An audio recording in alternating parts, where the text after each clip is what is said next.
Prenons l'exemple d'une agence à Nîmes. Elle diffuse des annonces sur Google pour promouvoir des biens à acheter ou des appartements à louer. Afin d'analyser la performance de ses campagnes, cette agence peut vérifier les actions effectuées par les internautes après avoir cliqué sur son annonce. En implémentant le tracking sur son site internet, cette agence peut se poser les questions suivantes. Quel produit a visité l'utilisateur? A-t-il effectué une demande de contact pour avoir plus d'informations au sujet d'une maison ou d'un appartement particulier? A-t-il téléchargé une brochure pour connaître un projet de construction? Ou a-t-il cliqué sur un bouton présent sur le site internet pour réaliser un appel téléphonique? Autant d'informations utiles pour connaître le succès de ces campagnes. Si notre agence de Nîmes n'a mis aucun tracking de suivi en place, alors les seuls indicateurs qu'il dispose pour analyser ses campagnes sont le nombre de clics, son taux de clic ou son nombre d'impressions. Disposez de deux grandes options pour suivre vos conversions sur Google Ads. La première option est d'effectuer le suivi des conversions avec Google Ads.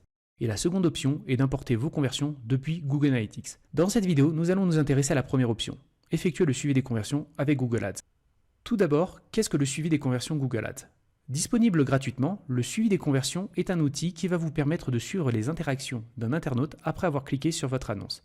Il vous donne des informations essentielles, comme savoir si la personne a souscrit à votre abonnement ou a acheté un produit après avoir cliqué sur votre annonce. C'est à vous de définir quelle information vous souhaitez que le tracking Google Ads vous fasse remonter dans le système. Lorsque nous parlons d'informations à faire remonter, nous parlons de conversion.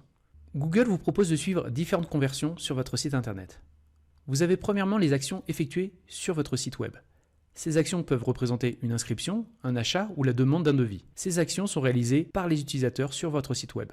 Vous pouvez également suivre les installations de vos applications mobiles Android ou iOS et également les achats réalisés. Ensuite, Google vous propose de suivre vos appels issus directement de vos annonces, des appels vers un numéro de téléphone figurant sur votre site web ou des clics sur un numéro de téléphone affiché sur votre site web mobile.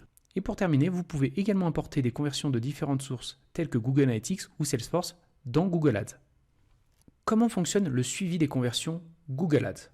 Vous devez implémenter sur votre site ou votre application un extrait de code. Lorsqu'un utilisateur clique sur votre annonce à partir de la recherche Google ou de certains sites du réseau display de Google, un cookie temporaire est placé sur son ordinateur ou appareil mobile. Quand il effectue l'action que vous avez définie, Google reconnaît le cookie grâce à l'extrait de code que vous avez ajouté et enregistre une conversion. Parfois, il n'est pas nécessaire de rajouter du code pour suivre les conversions. Il existe deux types de conversions qui n'ont pas besoin de code de suivi Google Ads. Le suivi des appels téléphoniques et les actions sur Google Play. Si vous effectuez le suivi des appels dans vos extensions d'annonces d'appel ou sur vos annonces d'appel, Google vous propose un numéro de transfert Google. Il vous permet de savoir si l'appel provient de l'une de vos annonces et de connaître les détails tels que la durée de l'appel, l'heure de début et de fin de l'appel ainsi que l'indicatif de zone de l'appelant. Si vous faites la promotion de votre application sur Google Play, les actions telles que le téléchargement de votre application ou un achat effectué sur votre application seront automatiquement comptabilisées en tant que conversion. Quels sont les bénéfices de mettre en place le suivi des conversions Google Ads? En réalité, il en existe plusieurs. Premièrement, en suivant vos conversions, vous pouvez identifier quels sont les mots-clés qui déclenchent des actions sur votre site ou application. Dans ce cas, vous pouvez prendre des décisions en fonction de leur performance, augmenter leur enchère ou mettre en pause les mots-clés peu performants. Deuxièmement, vous pouvez effectuer des analyses plus complexes des performances de vos campagnes. Par exemple, vous pouvez vous poser la question quel est le support entre le mobile, l'ordinateur et la tablette qui génère le plus de ventes? Ou quelle est la zone géographique qui génère le moins de conversions? Troisièmement, vous disposez d'un indicateur financier pour analyser le résultat de vos campagnes. En mettant en place le suivi des conversions e-commerce, par exemple, vous pouvez connaître le retour sur investissement, le ROI, de vos campagnes, mais également de vos pages de destination. Vous avez accès à des informations vitales qui vont vous permettre de prendre des décisions en fonction des résultats financiers obtenus. Et pour terminer, suivre vos conversions vous permet d'activer des fonctionnalités proposées par Google. Google vous propose d'ajuster vos enchères en utilisant les Smart Bidding, les enchères intelligentes. Ces enchères optimisent automatiquement vos campagnes en fonction de vos objectifs commerciaux. Après la théorie, la pratique. Nous allons maintenant configurer notre suivi de conversion Google Ads. Pour l'exemple, nous allons prendre ma page de contact et nous allons suivre toutes les personnes qui envoient leurs informations à travers cette page. L'objectif est donc de suivre la page de confirmation « Merci pour votre message » dans notre suivi. Pour commencer le processus de création de suivi des conversions Google Ads, je vous invite à vous connecter sur votre compte, ensuite à vous rendre dans le menu « Outils » et cliquer sur « Conversion ». Une interface apparaît avec une liste des conversions que vous avez créées et avec des colonnes qui donnent un détail des informations sur votre conversion. Par exemple, la source, la catégorie, l'état du suivi, également la période de suivi de la conversion après clic. Nous allons continuer en cliquant sur le bouton plus bleu pour créer notre conversion. Ici, Google vous propose différents types de conversions. Nous allons choisir site web. Ici, nous allons voir comment configurer chacun des éléments pour créer le suivi de vos conversions. Premièrement, vous avez la section catégorie. Je vous invite à sélectionner correctement la catégorie de votre conversion. Si vous effectuez le suivi d'un achat sur votre site, sélectionnez achat. Si vous effectuez le suivi d'une action basée sur un formulaire rempli, comme dans mon exemple, sélectionnez alors envoi de formulaire pour prospect. L'intérêt de bien renseigner la catégorie est de vous donner par la suite la possibilité de segmenter dans vos rapports les catégories de conversion. Ensuite, je vous recommande de donner un nom bien précis à votre conversion. L'idée est de donner l'information essentielle pour pouvoir identifier rapidement quel type d'action vous suivez. Lorsque vous avez une dizaine de types de conversions différents sur votre site, il est vraiment nécessaire de bien nommer chaque conversion. Vous pourrez les distinguer et les identifier plus rapidement entre eux. Ensuite, nous avons la valeur. Ici, Google nous propose 3 options. Utiliser la même valeur pour chaque conversion, utiliser des valeurs différentes pour chaque conversion ou ne pas utiliser de valeur pour cette action de conversion. Si vous choisissez la dernière option, ne pas utiliser de valeur pour cette action de conversion, Google définit comme 0 la valeur de votre conversion. En choisissant cette option, vous ne pourrez pas calculer votre retour sur investissement. Et par conséquent, vous ne pourrez pas utiliser le Smart Bidding, ROAS cible, dans Google Ads. En revanche, pour les 2 premières options, vous avez 2 grands bénéfices à déterminer une valeur de conversion. Vous disposez d'informations plus complètes. Vous pouvez mesurer la valeur de conversion totale générée par les conversions de vos campagnes. Vous pouvez également surveiller le ROI de vos campagnes à l'aide de la colonne valeur de conversion sur coût ou utiliser ces données pour identifier des mots-clés, des groupes d'annonces ou des campagnes dont le ROI est faible ou élevé afin de modifier manuellement les enchères, les budgets ou le ciblage. Une fois que vous avez configuré les valeurs de conversion, vous pouvez utiliser la stratégie d'enchère flexible avec un objectif de retour sur les dépenses publicitaires, ROAS. En adoptant une stratégie d'enchère flexible, vous pouvez définir vos enchères de manière automatique de façon à optimiser vos campagnes, groupes d'annonces et mots-clés en fonction de vos objectifs en matière de performance. Maintenant, voyons en détail comment utiliser ces options. La première option est adaptée si vous avez plusieurs conversions qui ont la même valeur. Par exemple, vous vendez 3 e-books pour savoir parler en anglais en un mois. Chacun des e-books a un prix identique de 39 €. Dans ce cas de figure, vous pouvez configurer un suivi de valeur de plusieurs conversions en renseignant une seule valeur de conversion, ici 39 €. Cependant, les conversions n'ont pas toujours la même valeur. Certaines ont plus de valeur que d'autres pour votre activité. Dans ce cas, vous pouvez créer plusieurs suivis de conversion et renseigner une valeur différente pour chaque conversion. Ensuite, vous avez l'option « Utiliser des valeurs différentes pour chaque conversion ». Cette seconde option est adaptée pour les sites e-commerce. Une valeur spécifique aux transactions peut être différente chaque fois qu'une même conversion se produit. Si vous possédez par exemple un site e-commerce incluant un panier, la conversion correspondant à un achat peut représenter 100 € pour un utilisateur et 250 € pour un autre. Vous pouvez utiliser des valeurs de conversion spécifiques aux transactions pour votre entreprise si chacune de vos ventes est associée à une valeur de conversion différente. Ensuite, nous avons le nombre. Elle concerne la manière selon laquelle vous comptabilisez des conversions. Vous avez 2 options, toutes ou une. Vous devez configurer cette fonctionnalité en fonction de votre activité. Que dit Google au sujet de l'option toutes ? Toutes les conversions comptabilisent toutes les conversions, autrement dit toutes les actions de conversion faisant l'objet d'un suivi qui se produit après une interaction avec une annonce. Cette option est recommandée si vous souhaitez effectuer le suivi des ventes et maximiser leur volume, car chaque vente est susceptible d'apporter de la valeur à votre entreprise. Cette option est donc utile si vous avez un site e-commerce. Prenons l'exemple d'une entreprise qui propose un service de développement personnel. Sur son site, il propose à la vente des e-books, mais également des formations en groupe ou individuelles. Avec l'option toutes, si une personne achète 3 e-books et ensuite commande 2 formations, vous comptabiliserez 5 conversions.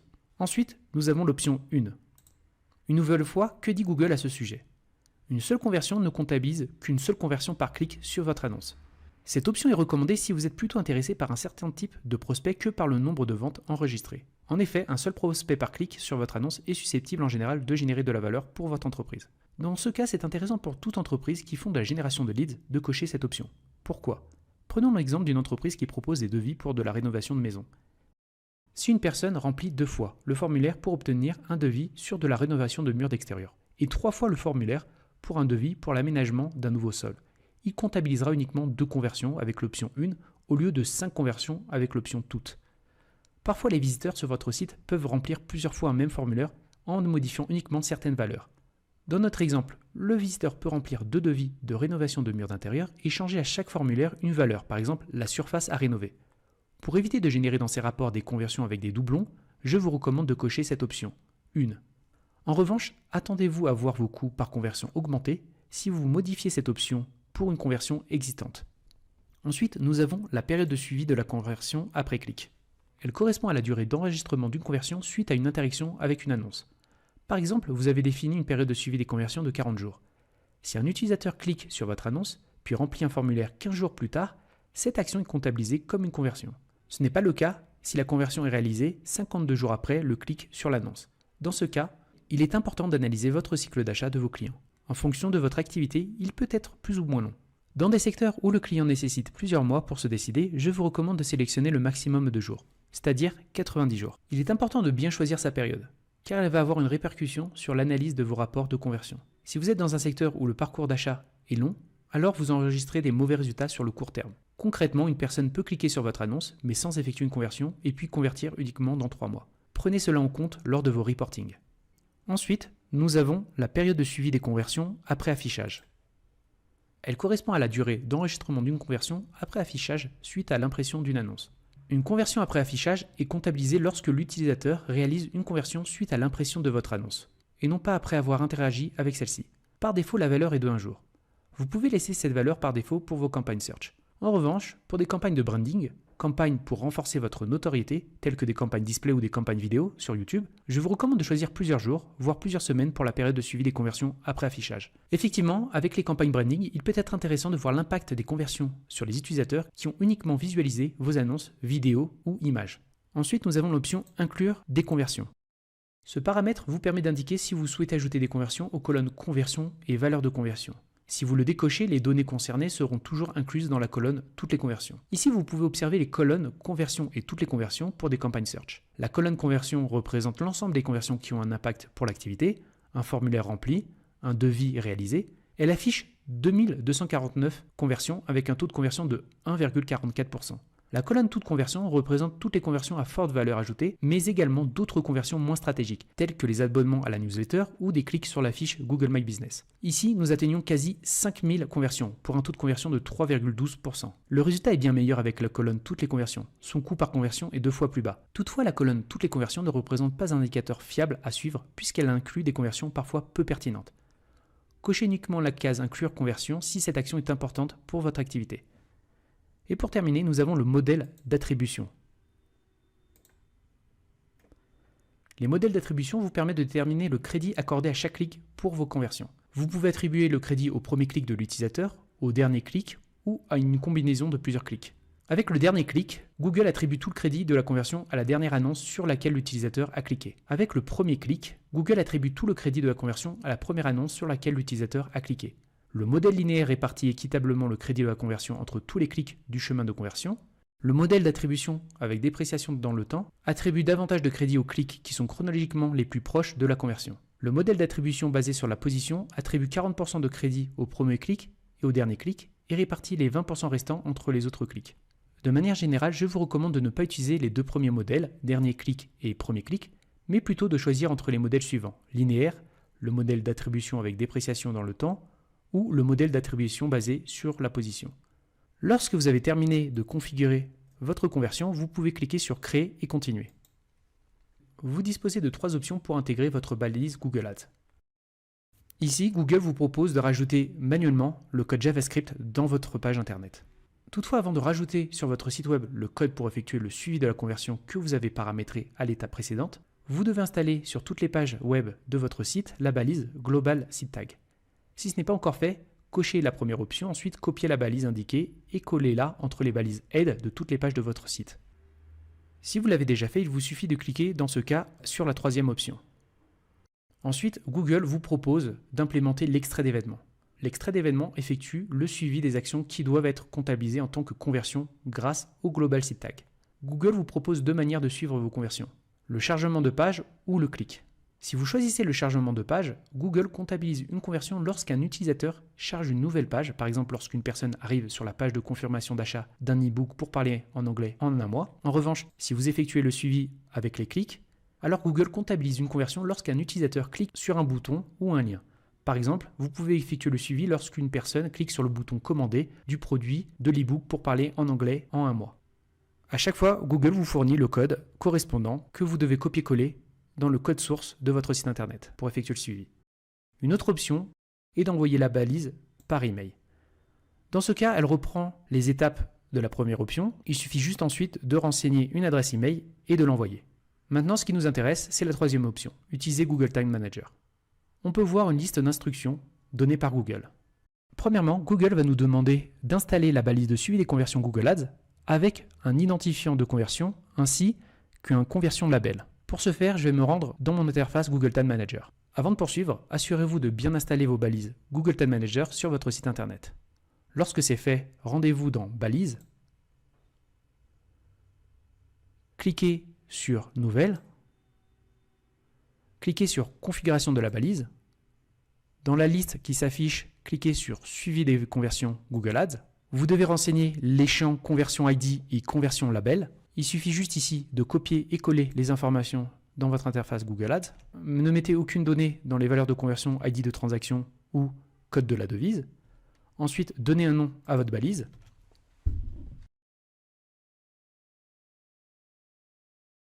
Ensuite, vous devez sélectionner un déclencheur.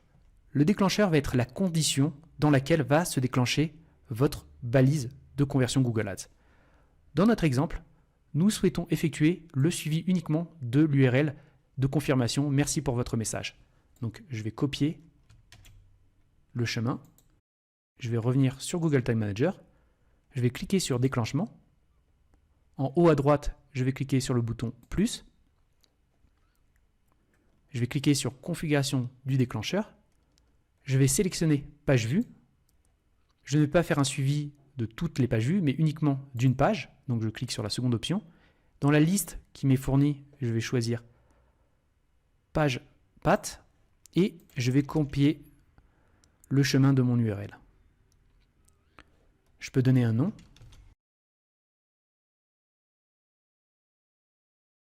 Ensuite, je clique sur « Enregistrer ». Et pour terminer, je clique une nouvelle fois sur « Enregistrer ». Si je reviens lire les instructions, Google ensuite me demande d'installer la balise Conversion Linker. Je ne vais pas rentrer trop dans les détails, mais sachez juste que la balise Conversion Linker permet de collecter plus facilement les données sur les clics afin de mesurer efficacement les conversions sur votre site web.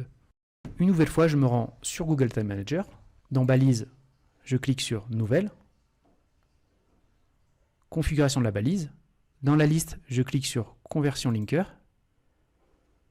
Dans Déclenchement, je vais cette fois sélectionner toutes les pages. Je vais lui donner un nom.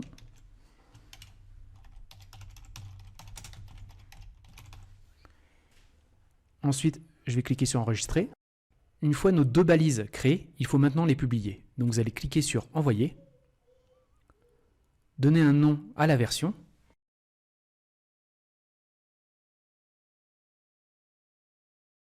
Et ensuite, cliquer sur Publier. Vous pouvez voir sur votre interface Google Tag Manager que les dernières balises ont bien été ajoutées. Maintenant, pour vérifier que les balises soient bien actives sur votre site internet, nous allons prévisualiser ces balises. Ici, vous pouvez mettre votre URL à tester. Je vais mettre ma page de contact. Je suis sur ma page de contact et nous allons tester les balises que nous avons installées. Nous pouvons voir que l'URL met des bugs, c'est-à-dire qu'elle est bien connectée au tag assistante en mode test. On peut voir ici l'interface de Google Tag Manager qui nous donne des informations sur les balises qui ont été activées sur la page de contact et les balises juste en dessous qui n'ont pas été activées. Je vais remplir une nouvelle fois le formulaire pour effectuer un test. Après avoir rempli les données, je vais vérifier que ma balise de suivi des conversions Google Ads a bien été activée. Et dans mon interface Google Tag Manager, je peux voir sur les balises activées que la balise conversion prospect Google Ads a bien été déclenchée.